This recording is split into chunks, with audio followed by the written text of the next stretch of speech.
Hello and welcome to Washington Talk. I'm Eunjung Cho.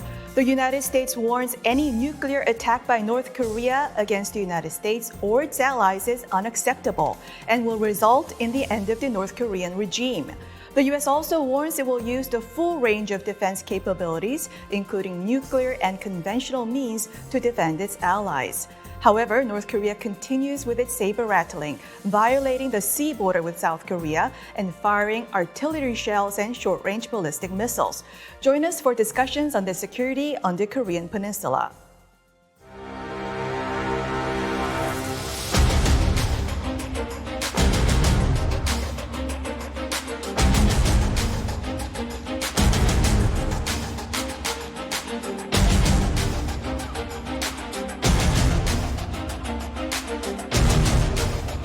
All of this behavior, all of it, is reckless and deeply destabilizing to the region. We urge the DPRK to refrain from further provocations.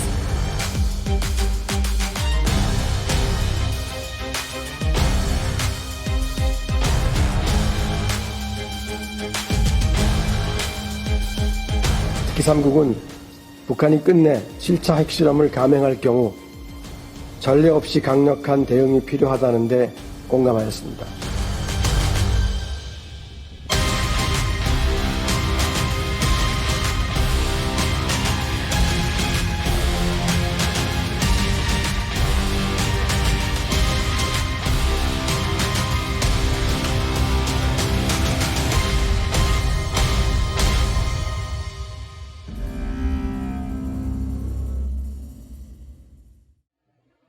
In the studio with me, Dr. Victor Cha, Korea Chair and Senior Vice President for Asia at the Center for Strategic and International Studies.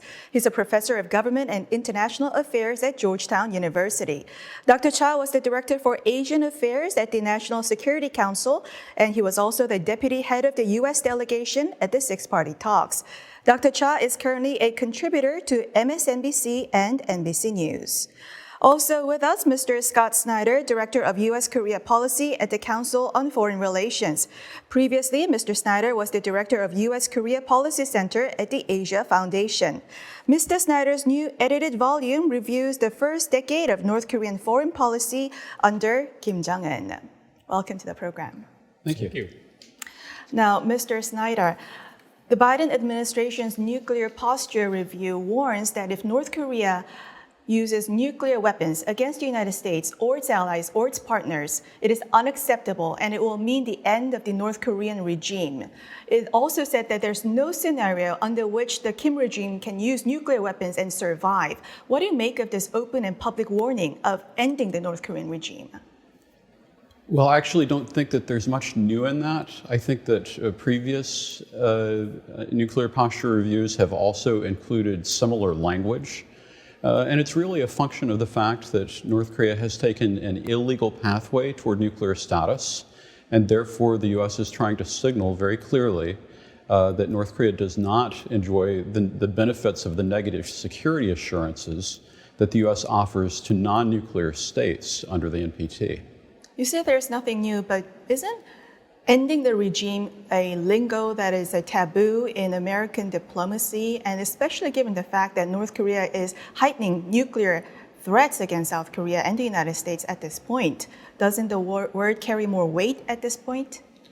You could say that there is greater urgency in that expression given the trajectory of North Korea's nuclear development. But in terms of the overall threat of the consequences of nuclear use, or really even of North Korean provocations against South Korea, I think that we've seen long-standing rhetoric indicating that any ensuing conflict would be short and decisive in favor of the United States. Dr. Cha, former National Security Advisor John Bolton was on Washington Talk last week, and he said that in the U.S. government, there was discussions of a change in North Korean regime and that he himself was involved in those discussions. While you were in the U.S. government during the George W. Bush administration, did you ever get involved in those discussions of a possible regime change in North Korea?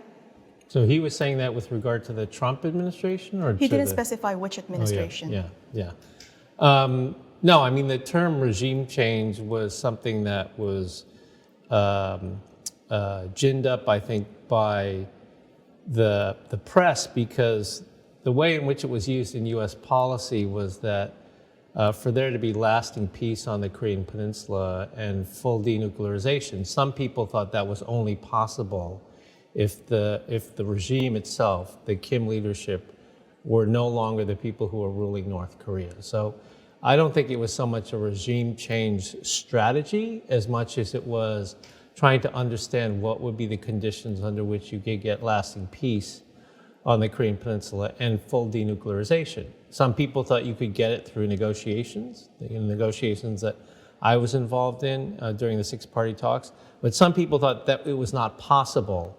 The negotiations could only take us so far, and to get so-called CVID, complete verifiable, irreversible denuclearization, that could only come with a change in the regime. If I could just also say on the other point about the NPR, I agree with Scott, it's nothing new. I'd say at the same time, the language is very explicit. And I think, normally when we think about deterrence, we think about sort of saying, well, North Korea, don't do this or you will meet with some really unacceptable punishment. So there's some ambiguity in what the threat of retaliation would be. There's no ambiguity here, right? Saying very clearly, if North Korea uses nuclear weapons, that's the end of the regime. And I think the purpose of that is to send as clear a deterrence signal as possible to North Korea and the world that they should have no mistake about it, that if they consider or if they actually use a nuclear weapon or a nuclear device, that would be the end. And so I think it's meant to be a very clear statement of deterrence, because that's what we're relying on right now. We're not able to stop their program. All we're relying on right now is deterrence. I think the NPR, the drafting of the NPR, is a process that takes a long time, that predates all this North Korean talk about tactical nuclear weapons. Of course, they can adjust it. I mean, I think the broader reason for this very clear statement is that for the United States, they're looking at this in the context of what's going on in Europe and what's going on between China and Taiwan. And so so in that sense, they're very focused on deterrence right now as the answer for dealing with this North Korean problem. There's a part of I think it's the NPR that also talks about opportunistic aggression, right? The notion that if the United States is engaged in a contingency in Europe or in the Taiwan Straits, and there's opportunistic aggression by a third party, unnamed, but we know who that is. There's also a phrase in there that suggests escalation to the nuclear level for the United States. So I would say it's part of this broader strategy in which we are dealing with two major contingencies in Europe and in Asia. And then in addition to that, we have the North Korea issue. In this trend of escalating tensions, North Korea not only fired short-range ballistic missiles, but also intruded the northern limit line. North Korea contends that United Nations Command unilaterally made this line, and that what is U.S. government's position on the NLL as a signatory of the armistice? Well, I actually think that is correct, that the NLL was unilaterally drawn, but the position of the U.S., as far as I can see, is to uphold it and to defend it as a de facto line that North Korea shouldn't cross. And generally speaking, North Korea has also either observed that or has found itself at risk in terms of any vessels that may cross the NLL. And I think that what we've seen over the course of the past few days and weeks actually is an indication of a successful policy in that regard, because even though the North Koreans have challenged the NLL by shooting some artillery in the general region of the NLL, and there was a single ship that came across and then went back, we see that there was a successful identification of that ship and that the ship did turn back. And that was, I think, really evidence of success in deterrence at the micro level in this case. Dr. Cha, Deputy Secretary Sherman met with her South Korean and Japanese counterparts in Tokyo, and they agreed to an unparalleled scale of response against North Korea's 7th nuclear test. What could be unparalleled scale of response? Haven't we seen so much responses so far? And have you had the chance to talk to some officials in the U.S. government about the possible response? Yeah, so I saw that language too, unparalleled level of response. I'm not really sure what it means. I'm not privy to the sort of planning that they're doing.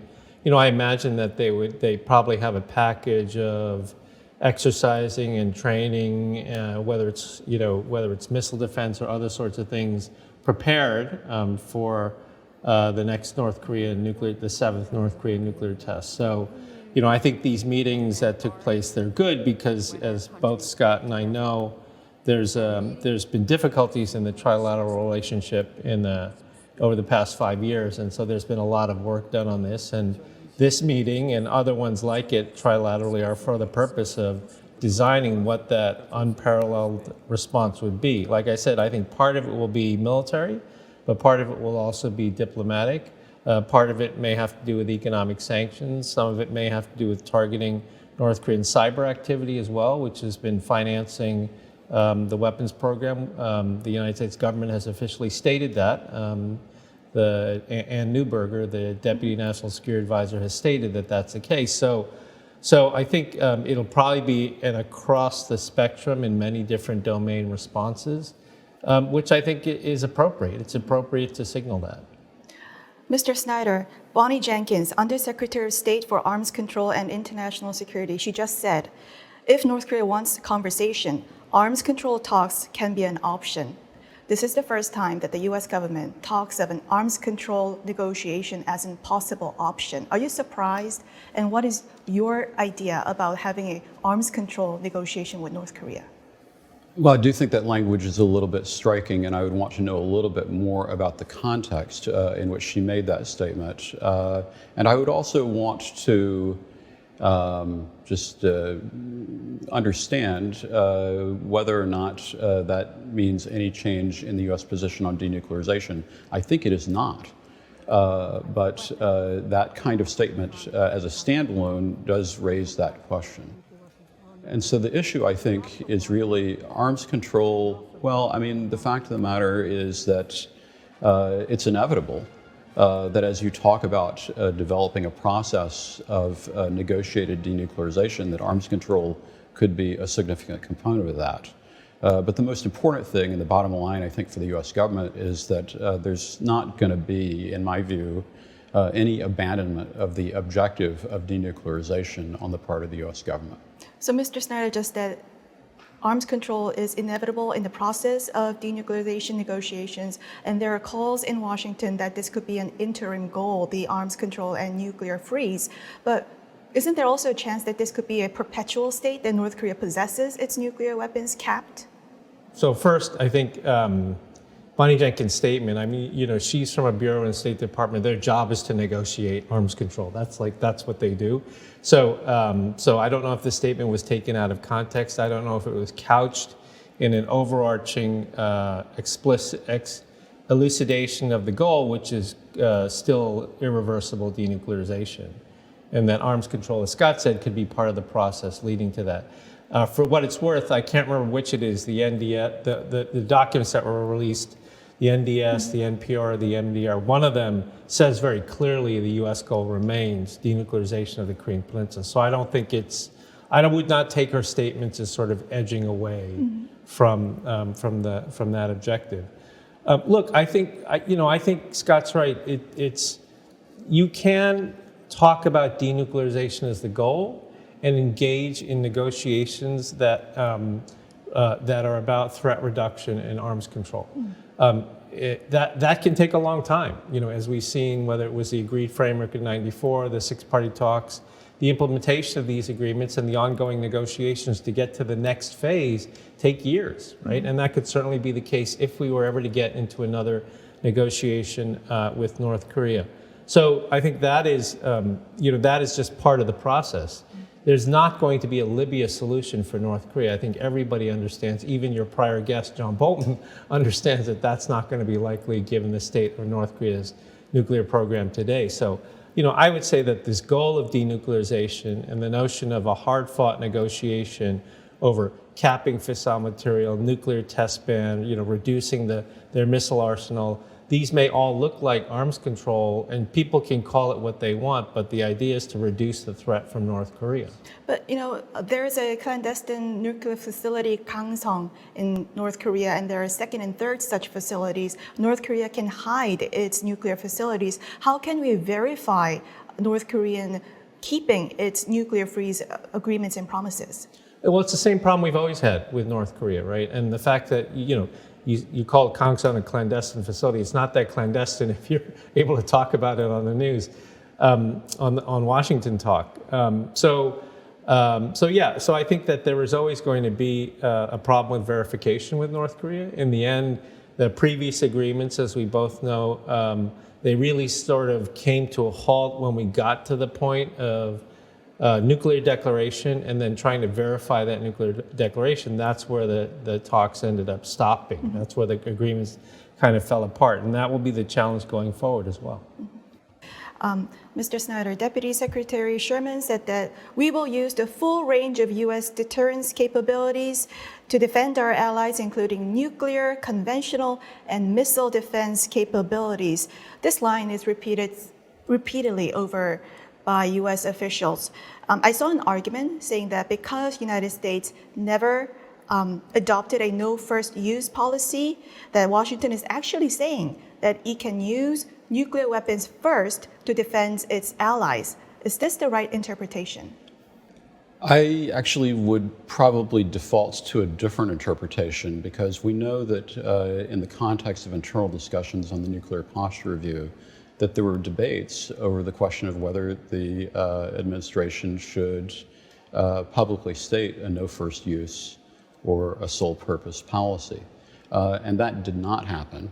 And generally speaking, I think in terms of the US response, when Deputy Secretary Sherman says something like that, what she's saying is that we have a vast array of capabilities that can be brought to bear in response to any sort of aggression involving nuclear weapons, and that response could include nuclear use, but it could also include a lot of other means that we would deem to be as effective as nuclear in terms of responding to that circumstance. Dr. Cha, in South Korea, there's growing calls, especially in the ruling party, to bring in U.S. tactical nuclear weapons to South Korea. How is the redeployment of U.S. tactical weapons to South Korea not the best option for the U.S. government? So I think there are two. This can be answered in two ways. The first is the question is, if you bring tactical nuclear weapons back to the Korean Peninsula, does that militarily change or improve the situation for the United States and South Korea? Right. That's the first question. And there, I think most military experts and operators will tell you no, it doesn't. That it doesn't have a value added on the military side. So then that defaults to the second argument, which is it's important for political reassurance, right? Extended deterrence is about capabilities, but it's also about reassurance, political reassurance. And would it provide some sort of political reassurance? The answer probably there is yes. It would provide more political reassurance to the South Korean government, to the South Korean public.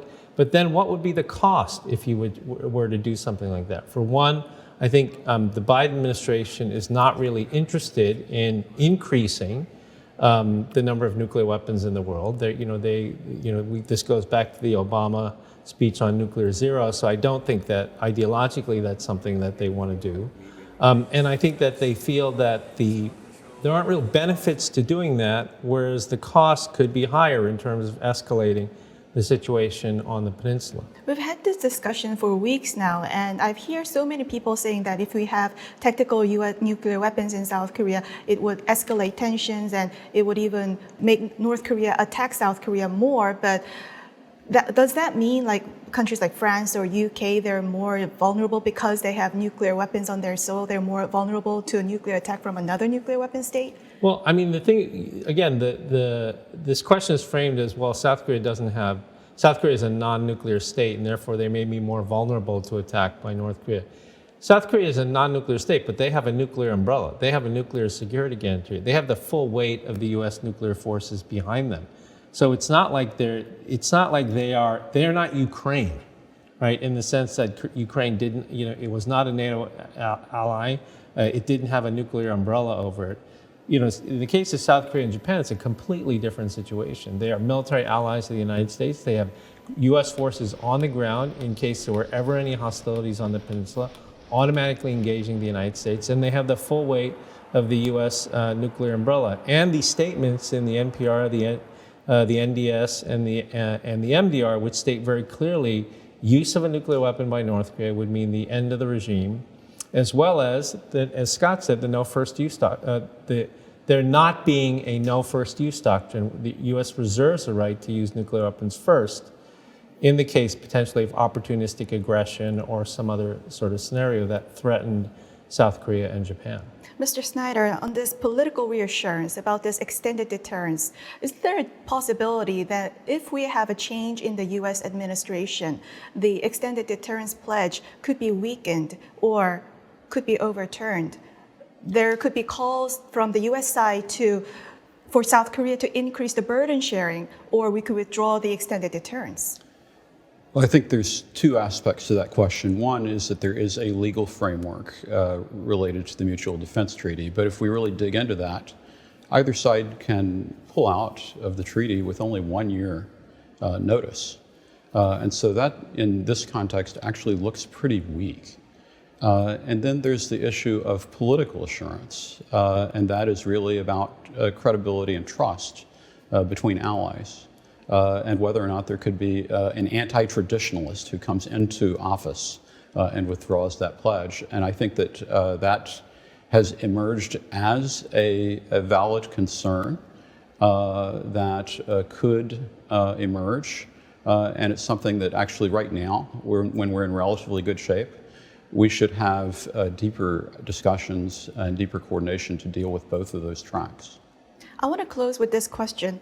When you were on our program last time, Mr. Snyder, you said alliance and nuclear acquisition is no longer a contradictory concept different from situation decades ago. Are you saying that U.S. will accept Korea developing its own nuclear weapons? No, that's actually not. I was really trying to address the issue of whether or not the U.S. could live with a nuclear South Korea and maintain an alliance relationship. And I believe that, at least as a hypothetical, that is a more possible outcome than has been the case for decades. Dr. Cha, what are your thoughts? Can the United States live with nuclear South Korea different from what happened in the early 1970s that we all know from the declassified documents that U.S. was against South Korea's nuclear development? Yeah, that's a difficult question to answer. Obviously it would depend on the contingency. It would depend on who is the president at the time. If it were Donald Trump, he would probably say yes, because he already said the whole region should go nuclear. So if it were Donald Trump, he might say yes. If it were another U.S. administration, a Biden administration, or another administration besides Donald Trump, I think it would be something. I think it would be a pivotal point in the relationship, because the alliance relationship is about the U.S. security guarantee to South Korea, and if South Korea develops nuclear weapons because they are not comfortable with the credibility of the U.S. defense commitment, it does call into question the whole purpose of the alliance. Right? Why is the alliance there?